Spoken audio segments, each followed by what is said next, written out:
Welcome to the show. হ্যাঁ, আমি কিছু কিছু দেখেছি যে যারা লিখছে যে সামনে থেকে তারা দেখতে পাচ্ছে না।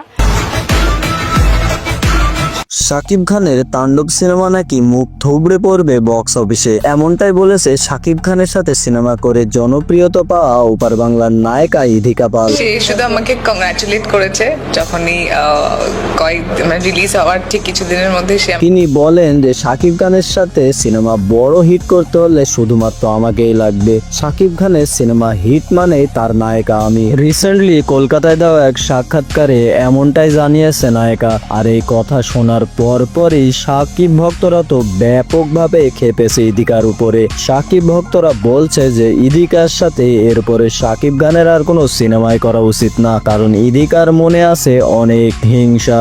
সম্প্রতি সোশ্যাল মিডিয়ায় মুক্তি পেয়েছে শাকিব খান রায়হান রাফির ড্রিম প্রজেক্ট তাণ্ডব।